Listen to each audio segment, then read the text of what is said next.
Hello everyone, আসসালামু আলাইকুম। আশা করি আপনারা ভালো আছেন। স্ক্রিনে যে ফটোটা দেখছেন, আজকে আপনাদের এই রকম স্টাইলিশ ফটো এডিট দেখাবো। আপনারা একটা স্টেপ যদি মিস করেন তাহলে কিন্তু শিখতে পারবেন না। ছোট ছোট অনেক কাজ আছে, যদি একটা ছোট কাজ আপনি ভুলে যান তাহলে শিখতে পারবেন না। চলুন ফটো এডিট শুরু করা যাক। সর্বপ্রথম আপনাকে পিক্সেল অ্যাপটি ওপেন করে নিতে হবে। পিক্সেল অ্যাপটি ওপেন করার পর এই টেক্সটটা ডিলিট করে দেবেন। টেক্সটটা ডিলিট করে দেওয়ার পর এর কালারটা চেঞ্জ করে দেবেন, কালারটা আপনারা কালো করে দেবেন, তারপর টিক মার্কে ক্লিক করে দেবেন। তারপরে এর ইমেজ সাইজে যাবেন, তারপরে কাস্টমে যা স্কোয়ার এটা করে দেবেন, তারপর টিক মার্কে ক্লিক করে দেবেন। তারপরে গ্যালারি থেকে একটা আপনাকে ফোনের পিএনজি ডাউনলোড করে নিতে হবে নেবেন।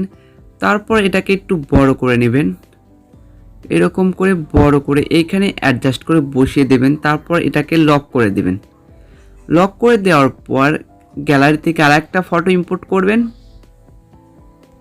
আপনারা যে ফটোটা ইম্পোর্ট করবেন সেই ফটোটা কিন্তু ব্যাকগ্রাউন্ড ইরেজ থাকতে হবে, মানে ব্যাকগ্রাউন্ডটা চেঞ্জ করে রাখতে হবে। এরকম করে সেটা নিয়ে নিতে হবে আপনাকে।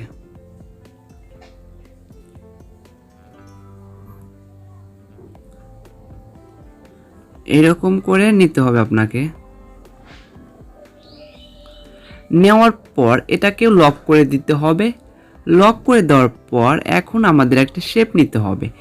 শেপ নিলাম, শেপের রেডিয়াস মানে 10 বা 11 রাখবেন। তারপরে আপনারা আপনার যে ফ্রেম অনুযায়ী আপনারা সেটা অ্যাডজাস্ট করে এইখানে বসিয়ে নিতে হবে আপনাকে।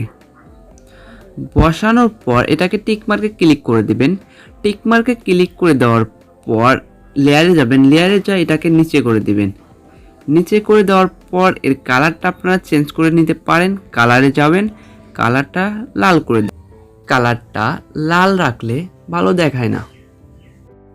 এখন আপনাকে আবার শেপ নিতে হবে। শেপটা নিয়ে এদিকে ঢেকে দিতে হবে, এই পাশে ঢেকে দিবেন। এটাকে আবার কপি করে নেবেন, কপি করে এটাকে ছোট করে নিতে হবে। আপনাকে ছোট করে নিতে হবে, এইরকম করে ছোট করে নিতে হবে। ছোট করে নিয়ে এইখানে ঢেকে দিতে হবে। এইরকম করে ঢেকে দিলে আপনি পারফেক্ট অনুযায়ী আপনার পারফেক্ট হবে।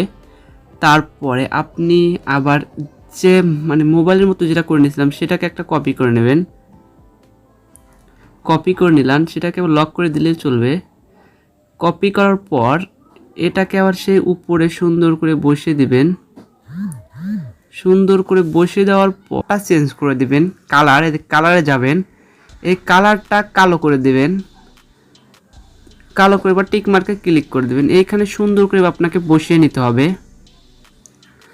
বসিয়ে নেওয়ার পর এই তিনটাকে আবার মার্জ করে নিতে হবে। আপনারা এখানে সবাই ভুল করেন, এই তিনটাকে মার্জ করে নিতে হবে। আপনারা এই তিনটাকে মার্জ করেন না আর আপনার ভিডিওটা তৈরি হয় না, সুন্দরভাবে ফটোটা তৈরি হয় না। এখন কি করবেন, এখন আপনারা ইরেজ কালারে চলে যাবেন। ইরেজ কালার, তো টিক মার্কে ক্লিক করে দিবেন। তারপরে আপনারা এই কালোতে চলে যাবেন, টিক মার্কে ক্লিক করে দিবেন। টিক মার্কে ক্লিক করে দেওয়ার পর এটাকে এখানে নিয়ে আসবেন, তারপর টিক মার্কে ক্লিক করে দিবেন। তো টিক মার্কে ক্লিক করে দেওয়ার পর এখন আপনাদের আরেকটা কাজ আছে,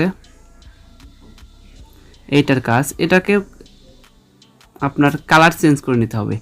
আপনারা এই ধাপগুলো যদি যথাসম্ভব ভালো করে করতে পারেন, তাই কালার লাল হয়ে গেছে, তারপর টিক মার্কে ক্লিক করে দেবেন। এটা যদি সুন্দরভাবে করতে পারেন তাহলে আপনার কোনো সমস্যা হবে না।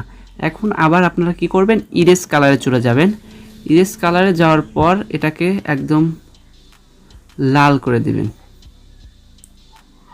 লাল করে টিক মার্কে ক্লিক করে দিবেন। আমাদের ছবিটা সুন্দরভাবে তৈরি হয়েছে, দেখতেই পাচ্ছেন অনেক সুন্দরভাবে তৈরি হয়েছে। এখন এর কালারটা আপনারা চেঞ্জ করে দিতে পারেন। আপনারা এর কালারটা চেঞ্জ করার জন্য এইখানে চলে যাবেন। তারপরে আপনারা যে কোনো গার্ডেন কালারে হলুদটা দিতে পারেন, এটা দিলে অনেক সুন্দর লাগে। আপনাকে কিন্তু এটা অ্যাডজাস্ট করে বসিয়ে নিতে হবে। সুন্দর করে অ্যাডজাস্ট করে বসালে দেখতে সুন্দর লাগবে। আপনাদের যদি ভিডিওটা ভালো লাগে অবশ্যই লাইক, কমেন্ট, শেয়ার করতে ভুলবেন না। দেখা হবে পরবর্তী কোনো ভিডিওতে। এই পর্যন্ত আপনারা ভালো থাকুন, সুস্থ থাকুন। আল্লাহ হাফেজ।